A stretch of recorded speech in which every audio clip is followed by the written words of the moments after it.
Acabamos de falar apenas dos Brahmanes e dos Kshatriyas, mas é necessário não esquecer que os Vaishyas também podem estar qualificados para a iniciação.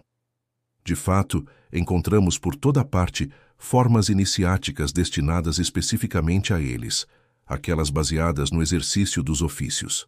Não pretendemos retomar aqui extensivamente esse assunto, pois já nos explicamos suficientemente em outras ocasiões sobre seu princípio e sua razão de ser. Além disso, foi necessário fazermos referência a elas em diversos momentos, dado que, justamente a tais formas, pertencem todas as organizações iniciáticas ainda existentes no Ocidente. Para os Vaishyas, e com ainda maior razão do que para os Kshatriyas, o domínio propriamente iniciático que lhes convém é o dos mistérios menores.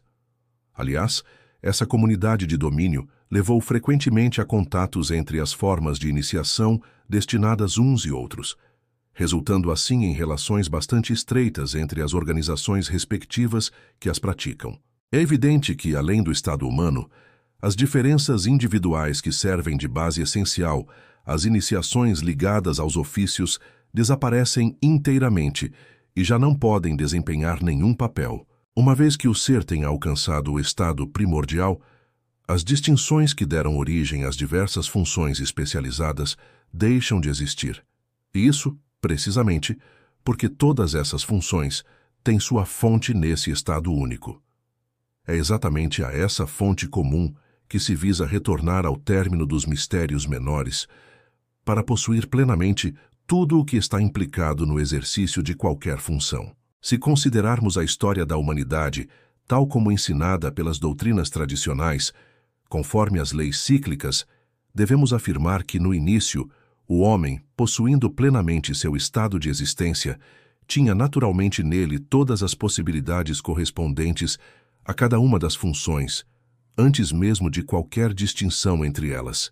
A divisão dessas funções surgiu num estado posterior, já inferior ao estado primordial, mas no qual cada ser humano, embora limitado a algumas poucas possibilidades determinadas, ainda possuía espontaneamente a consciência efetiva delas. Foi somente num período de maior obscurecimento que essa consciência se perdeu, e foi então que a iniciação se tornou necessária para permitir ao homem recuperar, junto com esta consciência, o estado anterior ao qual ela é inerente.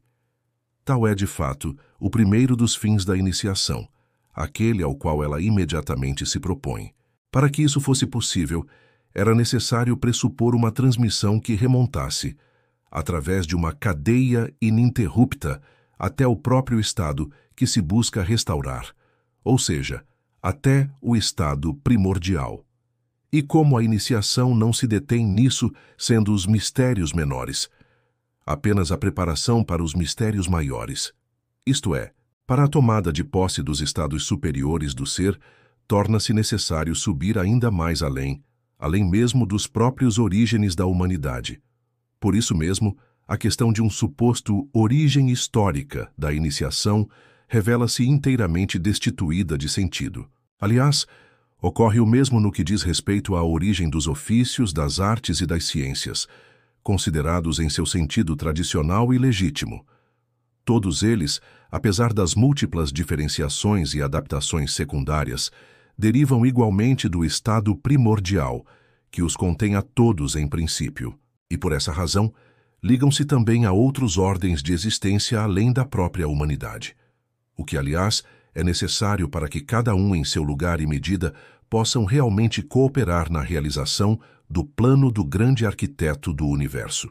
Devemos acrescentar ainda que, posto que os mistérios maiores têm por domínio exclusivo o conhecimento metafísico puro, essencialmente uno e imutável por natureza, é apenas no domínio dos mistérios menores que podem surgir desvios e degenerações. Isso pode explicar muitos dos fatos relativos a certas organizações iniciáticas incompletas ou desviadas. De modo geral, esses desvios supõem que o vínculo normal com os mistérios maiores foi rompido, de modo que os mistérios menores passaram a ser tidos como um fim em si mesmos. Nessas condições, eles já não conseguem atingir sequer plenamente seu verdadeiro termo, dispersando-se em certo desenvolvimento de possibilidades mais ou menos secundárias. Um desenvolvimento que, ao não estar mais ordenado segundo um fim superior, corre o risco de assumir um caráter desarmonioso que constitui precisamente a desviação. Por outro lado, é ainda dentro do domínio dos mistérios menores, e unicamente nele, que a contra-iniciação pode opor-se à verdadeira iniciação e entrar em luta com ela. O domínio dos mistérios maiores, que diz respeito aos estados supra-humanos e à ordem puramente espiritual, encontra-se por sua própria natureza, além de qualquer oposição desse tipo, e, consequentemente, totalmente fechado a tudo aquilo que não seja a verdadeira iniciação, segundo a ortodoxia tradicional. Disso tudo resulta que a possibilidade de erro e degeneração persiste enquanto o ser ainda não foi reintegrado ao estado primordial, porém, cessa de existir desde que ele tenha alcançado o centro da individualidade humana.